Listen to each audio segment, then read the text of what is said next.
Semuanya. The population of Mumbai is forecast to reach 33 million in the next few years. And no one can say if such a high concentration, with such a high level of poverty, is biologically and ecologically sustainable.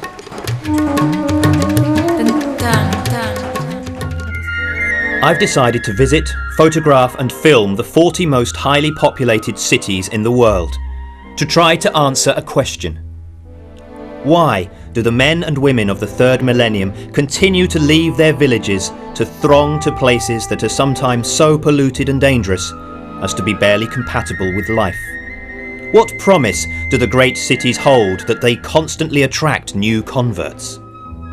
It's a question I also address to myself.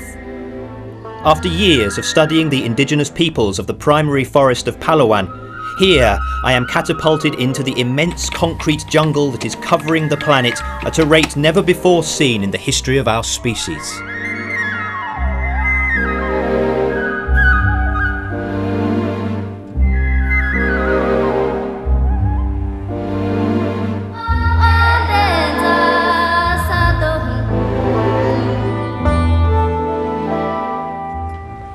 One of the projects that Alfred Hitchcock never managed to complete was 24 hours in the life of a city.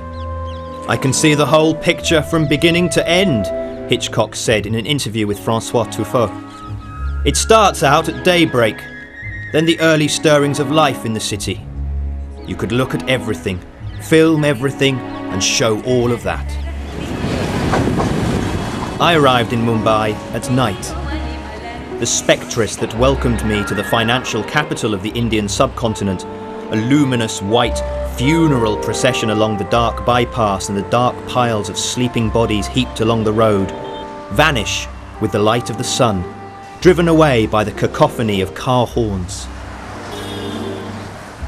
I remember the words with which the great Mexican writer Octavio Paz, who was ambassador to India, recalled his arrival in Mumbai, then called Bombay.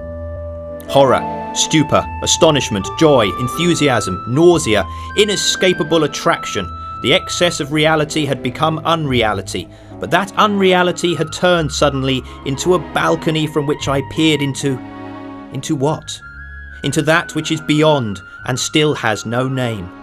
Despite the fact that its population has multiplied many times over, and it is now filled with towers over 50 years later, Mumbai continues to seem like some kind of balcony from which I peered into that which still has no name. I doubt I